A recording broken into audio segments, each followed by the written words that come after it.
یہ آ رہی اب فلسفہ رسالت کی آیت، سورۃ النساء آیت نمبر 165۔ رسلا مبشرین و منذرین، یہ تمام رسول کس لیے بھیجے گئے؟ خوشخبریاں سنانے کے لیے اور ڈر سنانے کے لیے۔ ایمان والوں کو آخرت میں جنت کی خوشخبری، اور ایمان لا لانے والوں کو اور انبیاء کرام علیہ السلام کی نافرمانیاں کرنے والوں کو آخرت کے عذاب کا ڈر سنانے والے۔ اور کیوں؟ لِأَلَّا يَكُونَ لِلنَّاسِ عَلَى اللَّهِ حُجَّةٌ، تاکہ کوئی بھی دلیل لوگوں کے پاس نہ رہے اللہ پر، علی اللہ حجہ، اللہ کے مقابلے پر لوگوں کے پاس کوئی دلیل نہ رہے کہ اگر ہمارے پاس رسول آ جاتے تو اے اللہ ہم تجھے مان لیتے۔ تو اللہ تعالیٰ نے فرمایا کہ لوگوں کے ہاتھ میں کوئی دلیل نہ رہے، حق آخری معنوں میں، آخری درجے میں انیاں کر کے لوگوں کے سامنے پیش کر دیا جائے رسولوں کے ذریعے، تاکہ کسی بھی انسان کے پاس قیامت والے دن اللہ پر حجت نہ رہے کہ یا اللہ میرے تک تو پیغام نہیں آیا، اس لیے میں نے توحید کا اقرار نہیں کیا۔ لِأَلَّا يَكُونَ لِلنَّاسِ، تاکہ نہ رہے لوگوں کے لیے، علی اللہ حجہ، اللہ پر کوئی حجت، بعد الرسول، رسولوں کے آنے کے بعد۔ وَكَانَ اللَّهُ عَزِيزًا حَكِيمًا، اور اللہ تعالی غالب ہے اور حکمت والا ہے۔ یعنی اللہ تعالیٰ اس بات پر غالب ہے، اس کی قدرت سے باہر نہیں کہ بغیر انبیاء کرام کے ہی لوگوں کو ہدایت دے دے، لیکن حکیمہ ہے، وہ حکمت والا ہے۔ اس کی حکمت کا تقاضا یہ ہے کہ اس نے انبیاء کرام علیہ السلام کے ذریعے لوگوں تک حق بات پہنچائی۔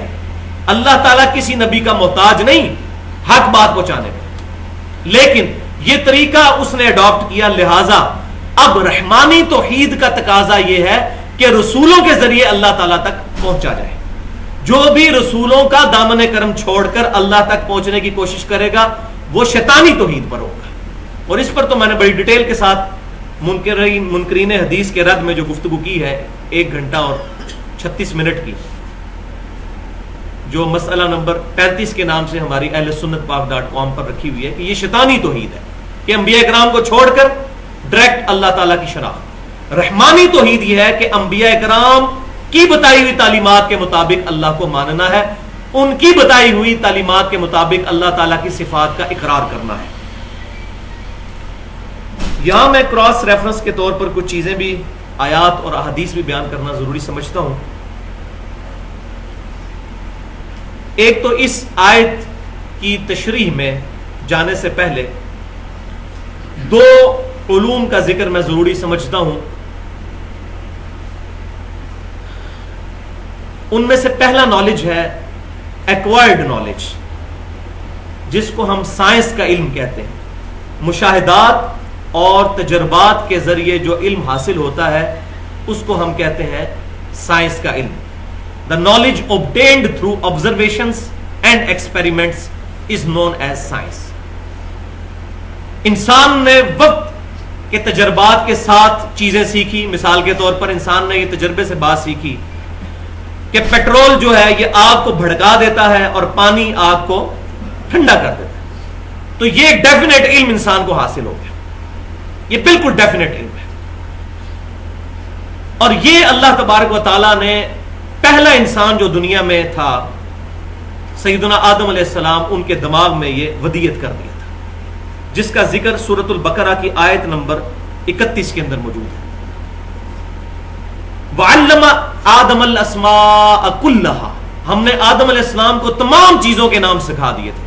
پھر آگے چل کے آتا ہے فرشتوں پر پیش کیا، فرشتے نہیں بتا سکے، تو آدم علیہ السلام کو پوٹینشلی تمام علم ان کے دماغ میں ودیت کر دیا گیا تھا۔ جیسا کہ آم کی گٹھلی کو جب زمین میں بوتے ہیں تو پورے آم کا درخت اس ایک گٹھلی میں موجود ہوتا ہے، لیکن اس کو درخت بننے کے لیے 8 سال کم از کم چاہیے ہوتے ہیں۔ اسی طریقے سے آدم علیہ السلام کے دماغ میں پوٹینشلی جو اللہ تعالیٰ نے علم داخل کیا تھا سائنس کا، آبزرویشنز اور ایکسپیریمنٹس کا، اس کو 10,000 سال لگے ہیں آج اس نہج پر پہنچتے ہوئے کہ انسان نے ایسی ایسی چیزیں بنا لی ہیں کہ پرانے اگر لوگ زندہ ہو جائیں تو ان کی عقلیں دنگ رہ جائیں۔ یہ وہی علم ہے علم الاسماء اسی کی امپرووڈ اور ایوالوڈ فارم ہے، کیونکہ جب بھی کوئی چیز ڈسکور کی جاتی ہے پہلے اس کا نام رکھا جاتا ہے. تو علم الاسماء کیا؟ چیزوں کے نام. پھر آگے سلسلہ چلنا شروع ہو جاتا ہے. آج انسان نے ایسے جہاز بنا لیے ہیں جو 450 500 مسافروں کو لے کے آسمان پر اڑ لیتے ہیں اور بحفاظت پھر زمین پہ اتر بھی آ جاتے ہیں. تو یہ ایک پوری فیلڈ ہے. اس پہ میں نے 2007 کے شروع میں ایک لیکچر دیا تھا، who is Allah in the light of latest scientific research. Allah کون ہے جدید سائنسی تحقیق کی روشنی میں، اردو میں 1.25 گھنٹے کا. اس میں نے ایکوائرڈ نالج کے بارے میں بتایا کہ یہ ڈیفینیٹ علم ہے. جس طرح قرآن و سنت کا علم ڈیفینیٹ ہے، اس طرح یہ بھی علم اللہ تعالیٰ کی طرف سے فزیکل فینومینا آف نیچر کا علم ڈیفینیٹ علم ہے. تو یہ جو ڈیفینیٹ علم ہے اس نے بھی آج انسان کو اس نہج تک پہنچا دیا ہے کہ لوگوں نے آبزرویشنز کے ذریعے یہ چیز سمجھ لی ہے کہ یہ کائنات ایٹ رینڈم نہیں چل رہی بلکہ کسی کے چلانے سے چل رہی ہے. اور وہ آج موضوع نہیں ہے، ورنہ اس پر گھنٹوں چاہیے. وہ لیکچر اللہ کون ہے اس میں نے ڈیٹیل کے ساتھ بیان کیا. تو یہ پہلا علم ہے ایکوائرڈ نالج کا. اور دوسرا علم جو اللہ تعالیٰ نے انسان کو دیا وہ ہے ریویلڈ نالج، وحی کا علم. یہ علم نور علی نور ہے کہ ایک کسی شخص کو جبلی ہدایت تو مشاہدات اور تجربات سے ہو ہی جانی تھی کہ یہ تمام چیزیں خود بخود نہیں بنی، کسی کے بنانے سے بنی ہے. ایک بال پوائنٹ کے بارے میں ہمیں کبھی شک بھی نہیں ہوتا کہ یہ خود بخود پلاسٹک جمع ہوا اور اس میں پھر پلاسٹک گھس گیا اور پھر لوہے کا سپرنگ بن گیا اور سیاہی آ گئی اور یہ خود بخود بال پوائنٹ تیار ہو گیا. کسی کو وہم بھی نہیں آتا.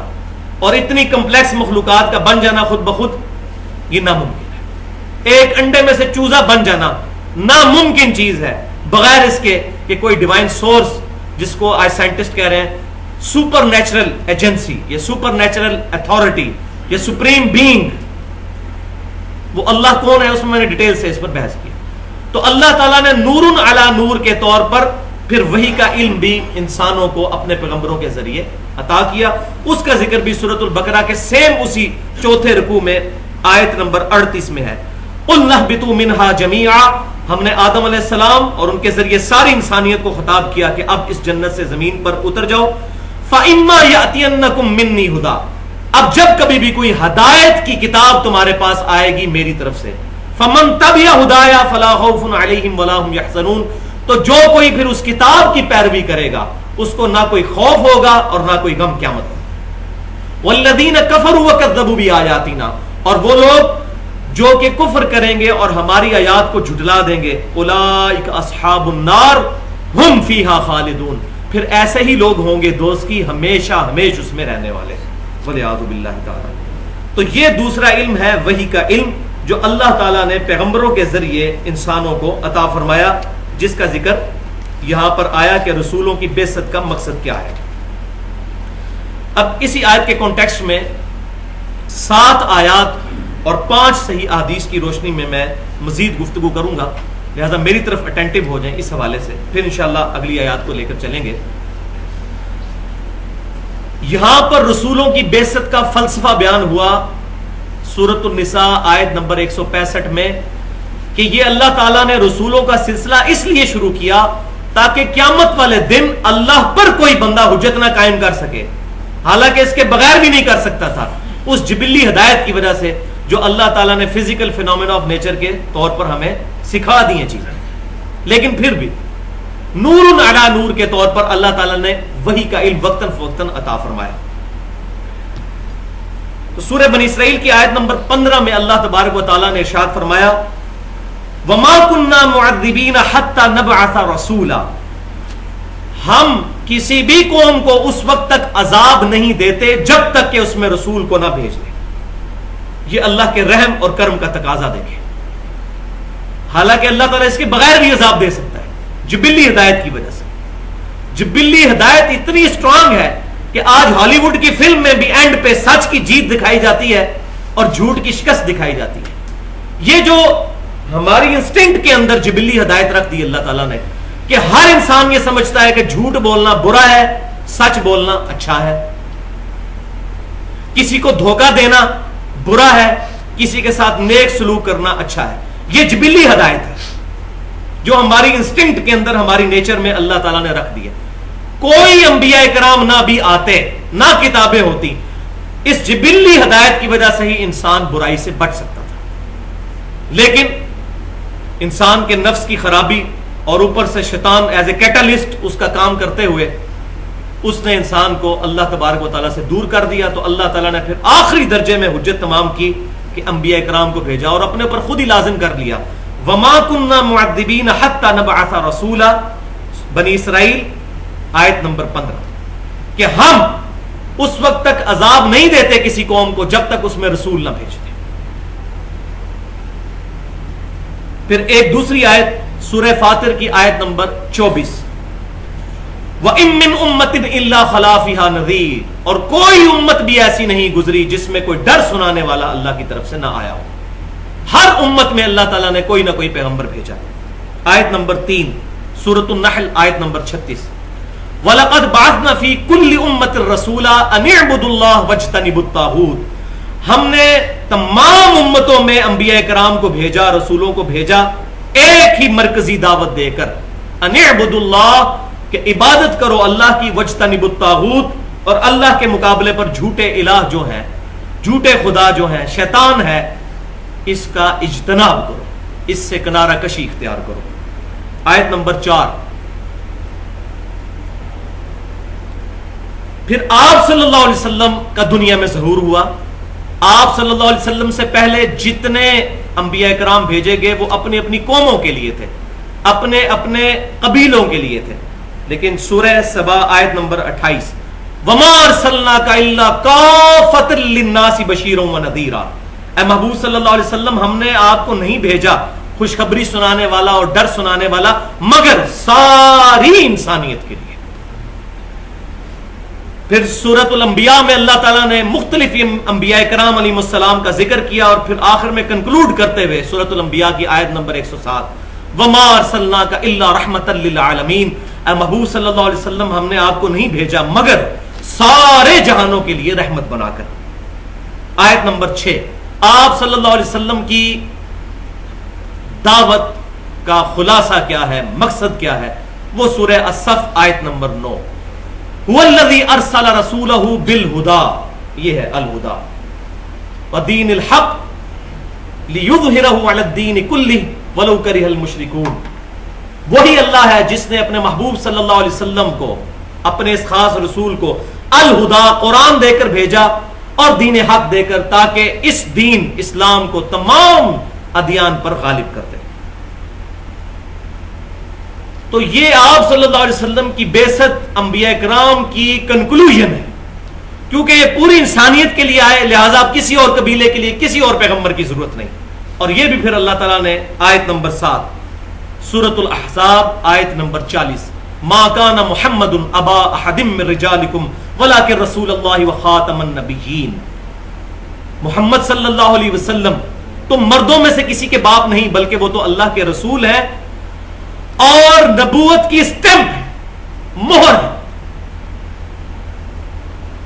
مہر کسی بھی ڈاکومنٹ کے اینڈ پر لگتی ہے. آج بھی دنیا کے تمام عدالتی قوانین کے اندر جب کوئی فیصلہ سنایا جاتا ہے تو اس ڈاکومنٹ کے اینڈ پر مہر لگتی ہے اور قلم جج توڑ دیتا ہے. اس کا مطلب یہ ہوتا ہے کہ اب اس مہر لگنے کے بعد اس ڈاکومنٹ میں کوئی چیز ایڈ نہیں ہو سکتی. تو آپ صلی اللہ علیہ وسلم نبوت کی مہر ہے. علم وحی اور علم سائنس یعنی ریویلڈ نالج اور ایکوائرڈ نالج جو ہے، اس کے حوالے سے ڈومین کیا ہے ان دونوں علوم کی. تو بھائیو ایک بات کلیئر کر لیں کہ اسلام وہ واحد دین ہے جو توہمات سے بچا کر انسان کو ڈیفینیٹ علم کے اوپر اپنے عقائد اور نظریات رکھنے کی دعوت دیتا ہے، اور بلیف کو بھی کہتا ہے یہ کوسچنیبل ہے. جس کا ایپیکس جو ہے وہ 10 کمانڈمنٹس کے نام سے ہمارا ریسرچ پیپر نمبر 7 ahlsunnatpak.com پہ رکھا ہوا ہے. 10 کمانڈمنٹس جو تورات اور انجیل میں تھیں اور قرآن پاک میں اس کا ورژن ہے سورہ بنی اسرائیل کی آیت نمبر 17 سے لے کر 13 سے لے کر 39 تک 17 آیات کے اندر. اس میں 9th کمانڈ ہے بسم اللہ الرحمن الرحیم وَلَا تَقْفُ مَا لَيْسَ لَكَ بِهِ عِلْمٌ إِنَّ السَّمْعَ وَالْبَصَرَ وَالْفُؤَادَ كُلُّ أُولَئِكَ كَانَ عَنْهُ مَسْئُولًا. اے انسان کسی ایسی چیز کی پیروی مت کر جس کے بارے میں تیرے پاس علم نہیں. بے شک کان، آنکھیں اور عقل، ان تین اعضاء کے بارے میں تجھ سے پوچھا جائے گا کہ ان تین انسٹرومنٹس کو یوز کر کے تو نے حق بات تک پہنچنے کی کوشش کیوں نہیں کی. فواد کا ترجمہ عموماً قرآن پاک کے اندر لوگوں نے دل کیا ہوتا ہے، حالانکہ اس کی کوئی گرامیٹیکل بیک گراؤنڈ نہیں ہے. دل کے لیے عربی زبان میں قلب کا لفظ استعمال ہوتا ہے. فواد جو ہے یہ فعید سے نکلا ہے، جس کو عربی میں کہتے ہیں بھجیا. جیسے آپ کبھی جو ہے وہ گوشت کو بھونے تو تھوڑی سی وہ رہ جاتی ہے، اس کو کہتے ہیں بھجیا، یعنی کنکلوڈ کیا ہوا علم. تو فواد کہا جاتا ہے جو کنکلوڈ کیا ہوا علم ہو، یا علم کنکلوڈ کرنے کا انسٹرومنٹ، اور وہ ہے عقل. تو فواد کی اپروپریٹ ٹرانسلیشن ہے عقل. آنکھ، کان اور عقل، یہ تین انسٹرومنٹس ہیں جس کے ذریعے انسان ان حواس خمسہ کو یوز کر کے علم حاصل کرتا ہے. اس کے بارے میں تجھے پوچھا جائے گا. اب ہمارے پڑوسی ملک کے اندر 90 کروڑ ہندو یہ عقیدہ رکھتے ہیں کہ زلزلہ صرف اس لیے آتا ہے کہ ایک گائے ہے جس نے اپنے ایک سینگ پر زمین اٹھا رکھی ہے، جب وہ تھک جاتی ہے تو دوسرے سینگ پہ اٹھاتی ہے، تو جب وہ بدلتی ہے اپنا سینگ تو اس کی وجہ سے زلزلہ آ جاتا ہے. اس کے لیے نہ تو ریویلڈ نالج میں کوئی دلیل موجود ہے اور نہ ہی ایکوائرڈ نالج میں، سائنس میں. قرآن انہی دو علوم کو مانتا ہے، میں نے پچھلی دفعہ ڈیٹیل سے بتایا تھا. سائنٹیفک فیکٹ ہمیں بتاتے ہیں کہ یہ ٹیکٹونکس پلیٹس جو ہوتی ہیں ان کی موومنٹ کی وجہ سے ہوتا ہے. کالی بلی راستہ کاٹ دے، یہ نحوست کی نشانی ہمارے معاشرے میں بھی سمجھی جاتی ہے، بڑے دیندار طبقے کے اندر، حالانکہ نہ تو اس کی کوئی بیک گراؤنڈ ریویلڈ نالج میں ہے اور نہ ہی ایکوائرڈ نالج میں. ان دونوں علوم میں سے ایک علم سے اس کو سپورٹڈ ہونا چاہیے بات، ورنہ وہ چیز ریجیکٹڈ ہوگی. آپ حیران ہوں گے کہ انگریز جو ہیں گورے، وہ یہ باتیں ماننے کے لیے کبھی تیار نہیں ہوں گے کہ کالی بلی راستہ کاٹ دے تو یہ نحوست کی نشانی ہے. کیوں؟ کہ وہ عقل استعمال کرتے ہیں. اور یہی وجہ ہے کہ آج تیزی سے وہ لوگ اسلام کی طرف آئے، کیونکہ اسلام ہی وہ ریلیجن ہے جو عقل کے معیار پر پورا اترتا ہے. اسی چیز کو ڈاکٹر اقبال نے اپنے جو خطبات دیے تھے نا، 6 خطبات تھے ان کے، reconstruction of religious thoughts in Islam, اس میں انہوں نے ایک جگہ فرمایا تھا کہ the inner core of present western civilization is Quranic because it is based upon definite knowledge. کہ آج کی جو مغربی تہذیب ہے اس کی جو بنیاد ہے اندرونی محور، وہ قرآن پر بیس کرتا ہے. کیوں؟ کہ وہ ڈیفینیٹ علم پر ہے، اور قرآن ہی یہ کہتا ہے وَلَا تَقْفُ مَا لَيْسَ لَكَ بِهِ عِلْمٌ. اے انسان کسی ایسی چیز کی پیروی مت کر جس کے بارے میں تیرے پاس علم نہیں. اِنَّ السَّمْعَ وَالْبَصَرَ وَالْفُؤَادَ كُلُّ أُولَٰئِكَ كَانَ عَنْهُ مَسْئُولًا. بے شک کان، آنکھیں اور عقل، اس کے بارے میں تجھے پوچھا جائے گا. ان کو استعمال کر کے تو نے حق بات تک پہنچنے کی کوشش کیوں نہیں کی. تو یہ جو ڈاکٹر اقبال نے بات کہی تھی کہ انر کور جو ہے وہ قرآنک ہے، اس لیے کہ وہ علم کے اوپر بنیاد کرتی ہے. اب آج کے جدید دور کے اندر ایک چیز بالکل اسٹیبلش ہو چکی ہے سائنٹیفک فیکٹ کی بنیاد پر کہ جو یورینیم ہے اس کی ریڈیشنز جو ہیں وہ سکن کینسر کاز کر سکتی ہے. اگرچہ اس کے لیے ہمارے پاس کوئی ریویلڈ نالج میں دلیل نہیں ہے وحی کے علم میں، لیکن اسی وحی کے علم نے یہ بات بتائی ہے کہ دوسرا علم جو ہے ایکوائرڈ نالج ہے، ڈیفینیٹ سائنس کا علم جو پروو ہو چکا ہو، ہائپوتھیسز نہیں، تھیوریز نہیں، جو واقع ہی پروو ہو چکا ہو. جس طرح کہ ہم نے تجربات سے یہ چیز سیکھ لی ہے کہ پیٹرول جو ہے آگ کو بھڑکا دیتا ہے اور پانی آگ کو ٹھنڈا کر دیتا ہے. یہ ڈیفینیٹ علم ہے. اس طرح کا کوئی ڈیفینیٹ علم حاصل ہو جائے وہ بالکل اسی طرح ڈیفینیٹ ہے جیسے کہ وحی کا علم ڈیفینیٹ ہے، کیونکہ یہ فزیکل فینومینا آف نیچر بھی اللہ کے سکھائے ہوئے ہیں. اب یہاں پر میں ایک اپنا پرسنل واقعہ بھی ضروری سمجھتا ہوں کہ وہ پرسنل واقعہ یہ ہے بھائیوں کہ آج سے تقریباً 2 سال پہلے راولپنڈی میں ایک مشہور جگہ ہے جس کو ویسٹیج کہتے ہیں، چوڑ چوک کے پاس. تو چوڑ چوک سے ایک سڑک نکلتی ہے مصریال روڈ. اس روڈ پر تھوڑا سا آگے جائیں تو ایک اڈا آتا ہے سوزوکیوں کا، جس کے پاس قبرستان بھی ہے، اور وہاں پر ایک بورڈ کا درخت ہے. اس بورڈ کے درخت کے نیچے ایک مجذوب ٹائپ کوئی بندہ تھا جس نے آ کے ڈیرا ڈال دیا. وہ اپنے کپڑوں میں پیشاب کرتا تھا اور نہ نہاتا تھا نہ دھوتا تھا, جسم سے بھی بدبو آتی تھی. اور ظاہر ہے کہ پاکستان انڈیا کی زمین بڑی زرخیز ہے ایسے لوگوں کے لیے, تو عورتیں اس سے تعویذ لکھوایا کرتی تھی.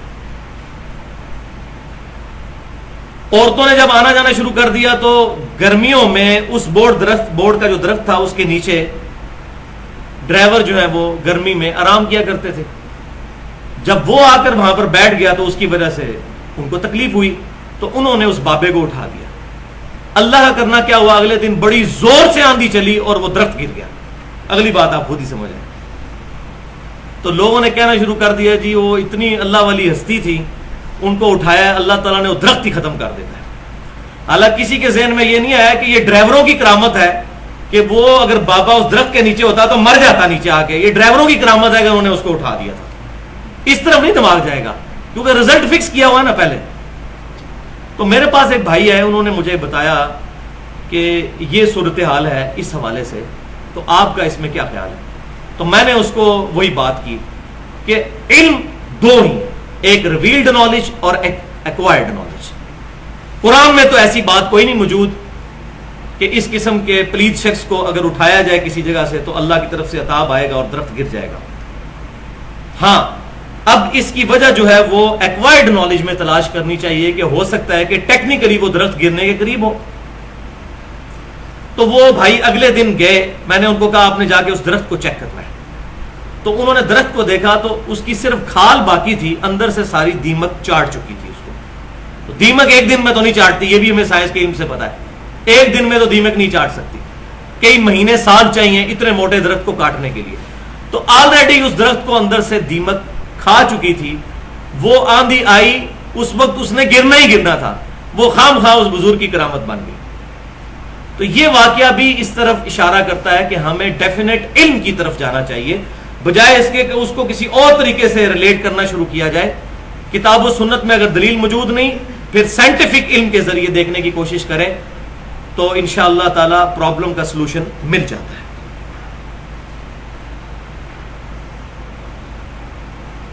اب یہاں پر ایک بات میں کرنا ضروری سمجھتا ہوں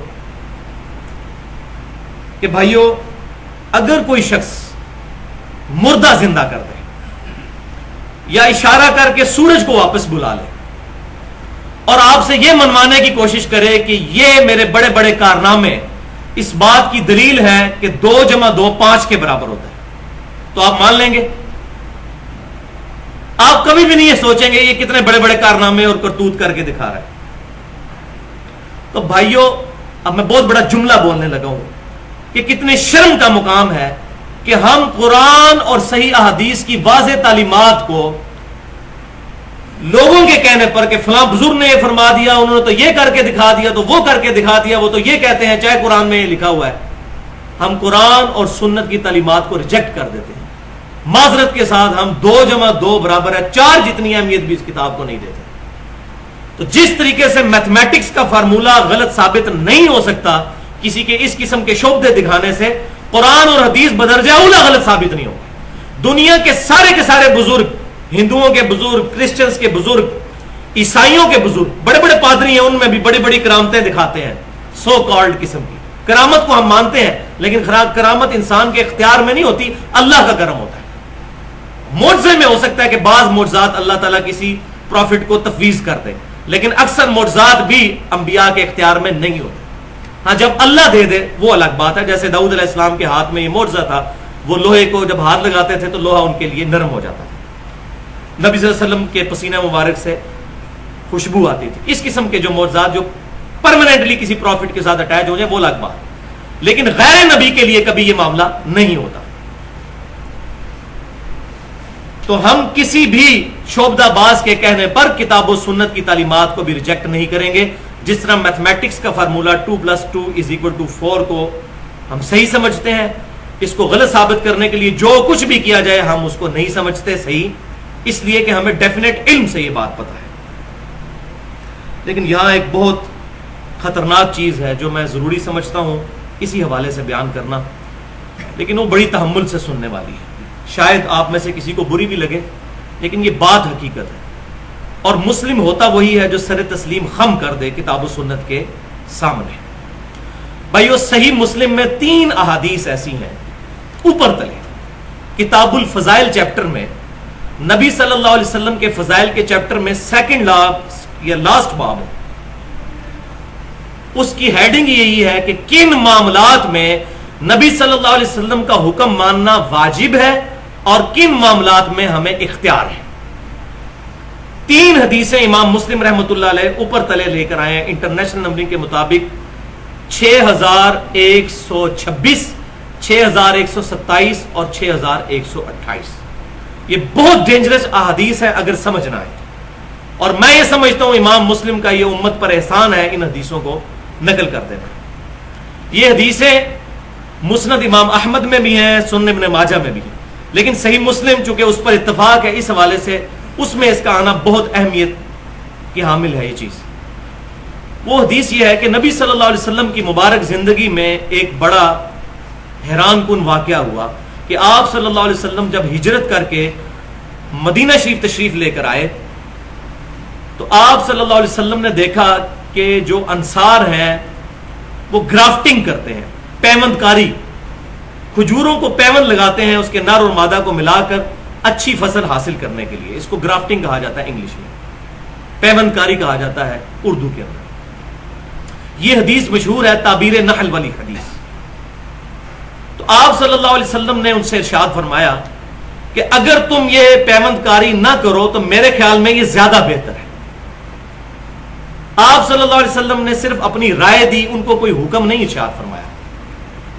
لیکن ظاہر ہے صحابہ کرام علیہم رضوان تھے, وہ انہوں نے اس سال پیوند کاری نہیں کی اور ان کی فصل نے بہت کم پھل دیا. پھر وہ شکایت لے کر نبی صلی اللہ علیہ وسلم کی خدمت میں حاضر ہوئے. یہ حدیث 4 صحابہ سے ہے, یہ غریب حدیث نہیں ہے, 4 صحابہ سے. آپ صلی اللہ علیہ وسلم کے پاس حاضر ہوئے اور کہا یا رسول اللہ صلی اللہ علیہ وسلم, ہم نے آپ کے مشورے پہ عمل کیا اور دیکھیں اس دفعہ ہماری فصل ہی نہیں ہوئی ہے. تو آپ صلی اللہ علیہ وسلم نے ان کی یہ بات سن کر جو بات ارشاد فرمائی وہ تینوں حدیثوں میں تھوڑے تھوڑے وقفے کے ساتھ, تھوڑے تھوڑے فرق کے ساتھ الفاظ موجود ہیں, وہ میں ایگزیکٹ وہاں سے بیان کر دیتا ہوں. 6126 نمبر حدیث جو صحیح مسلم کی ہے اس میں آپ صلی اللہ علیہ وسلم کا فرمان کچھ یوں ہے کہ جو بات تم نے تجربے سے حاصل کی ہے, the knowledge obtained through experiments and observations, یہ وہی acquired knowledge, سائنس, جو تم نے بات تجربے سے حاصل کی ہے کہ تمہیں نفع پہنچاتی ہے اسی بات پر عمل کرو اور میری رائے پر عمل نہ کرو. البتہ اگر میں کوئی بات اللہ کے ریفرنس سے تمہیں بیان کروں اس پر عمل کرو, باقی جو میری ذاتی رائے ہے اس پر عمل کرنا تمہارے لیے ضروری نہیں ہے.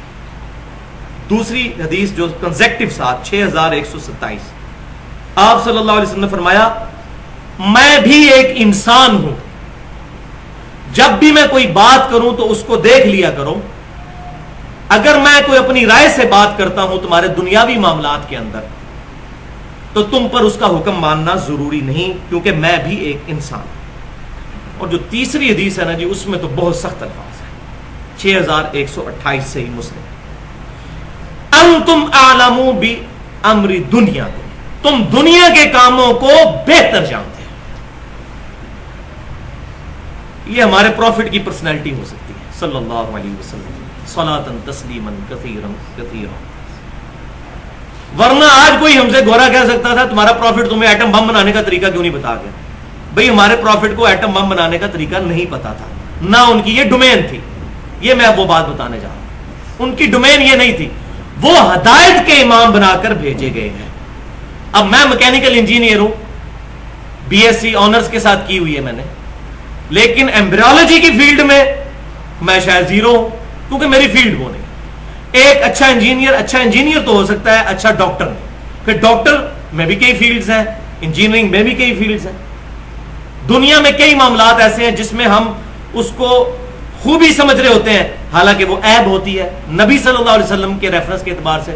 مثلا ڈاکٹر اقبال کا شاعر ہونا خوبی ہے, اور نبی صلی اللہ علیہ وسلم اگر شاعر ہوتے تو یہ ان کے لیے خوبی نہیں تھی. وما علمناه الشعر وما ينبغي له, ہم نے محبوب صلی اللہ علیہ وسلم کو شیر کہنا نہیں سکھایا اور نہ ان کی شان کے شان ہے. تو یہ ریفرنس چینج ہوگا تو بات ڈفرنٹ ہو جائے گی. یہ بات ضروری تھی جو میں نے الحمدللہ بیان کر دی. اور آخری بات اسی کانٹیکسٹ میں فلسفہ رسالت کے حوالے سے میں نے 3 آیات، ایک تو یہیں پر آیت تھی جو سورۃ النساء کی آیت نمبر 165 پچھلی دفعہ بیان کی، سورہ بنی اسرائیل کی آیت نمبر 15 وما كنا معذبین حتی نبعث رسولا، ہم اس وقت تک عذاب نہیں دیتے جب تک کہ رسول کو مبعوث نہ کر دیں. ایک آخری آیت ہے جو فلسفہ رسالت کے اوپر ایک ایپیکس ہے قرآن پاک میں، اور وہ ہے سورۃ الحدید کی آیت نمبر 25. وہ اب آپ ذرا نکال لیجئے، 542 نمبر صفحہ ہے یہ بلو والے قرآن پاک میں، آخری صفحہ ہے پارہ نمبر 27 کا. بسم اللہ الرحمن الرحیم.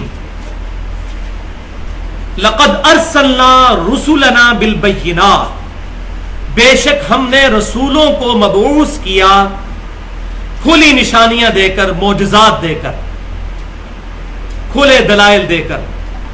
وَأَنزَلْنَا مَعَهُمُ الْكِتَابَ، اور انبیاء کے ساتھ کتابیں بھی نازل کی، وَالْمِيزَانَ، اور ترازو بھی اتاری، لِيَقُومَ النَّاسُ بِالْقِسْطِ، تاکہ لوگوں کے درمیان انصاف کے ساتھ فیصلہ کر دیا جائے.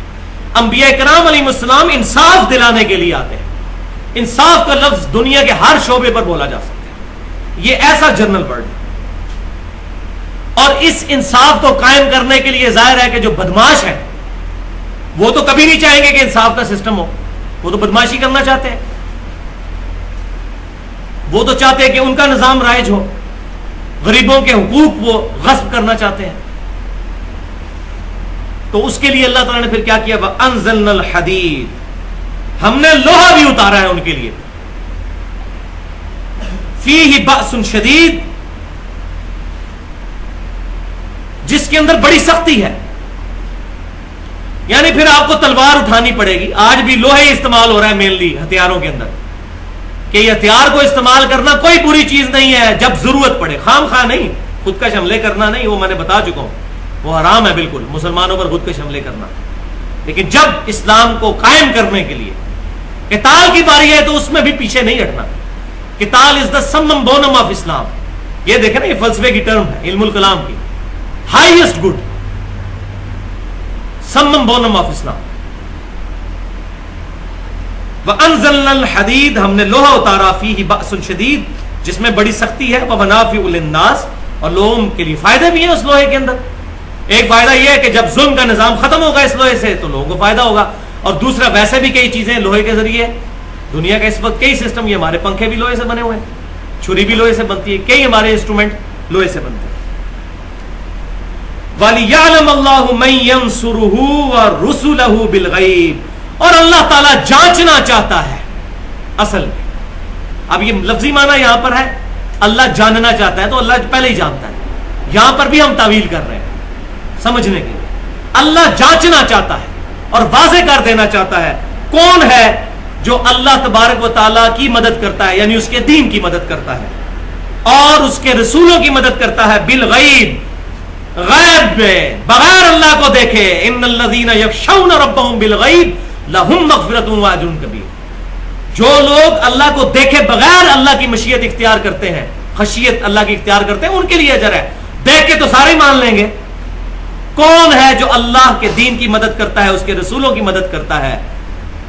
اب یہ نہیں ہم رسولوں کے مشکل کشا ہو گئے، اس کا مطلب ہے کہ ظاہری اسباب، وہ مثالیں پیش ہیں. من انصاری اللہ، قرآن پاک سے مثالیں پیش کر رہے ہوتے ہیں. اس پہ بھی میرا پورا 1.25 گھنٹے کا لیکچر ہے. دعا صرف اللہ ہی سے پڑھا ہوا ہے ahlsunnatpak.com پہ، اور ہمارا ریسرچ پیپر نمبر 3 ہے 8 صفحوں کا، وہ بھی ahlsunnatpak.com میں ریسرچ پیپرز اور بکس والے حصے میں پڑھا ہوا ہے. من انصاری اللہ، کون ہے جو اللہ کے لیے مددگار ہو؟ قال الحواریون نحن انصار اللہ، تو کہتے ہیں دیکھیں جی غیر اللہ سے مدد مانگی حضرت عیسیٰ علیہ السلام نے، تو پھر عیسیٰ علیہ السلام کے صحابہ ان کے مشکل کشا ہو گئے. لگائیں یہ عقیدہ. یہ ظاہری اسباب ہے. غائب میں مدد کے لیے پکارنا اللہ کے ساتھ خاص ہے. ان اللہ قوی عزیز، یہ ساتھ ہی اللہ نے وہم بھی نکال دیا کہ بے شک اللہ تعالیٰ مضبوط ہے، قوی ہے اور غالب ہے. یہ نہ سمجھنا اللہ تعالیٰ کمزور ہے کہ تمہاری مدد کی ضرورت ہے کہ تم نبیوں کا ساتھ دو. تم نہ بھی دو، اللہ تعالیٰ اکیلا بھی اپنے انبیاء کو غالب کرنے کے لیے کافی ہے. کافی نہیں ہے؟ ایک شخص جس کی زبان میں بھی لکنت تھی، 300 سال کی حکومت فرعون کی ختم کروا دی اس بندے کے ذریعے سے، موسیٰ علیہ السلام. اللہ تعالیٰ غالب ہے. ان اللہ قوی عزیز، بے شک اللہ تعالیٰ قوت والا ہے اور غالب ہے.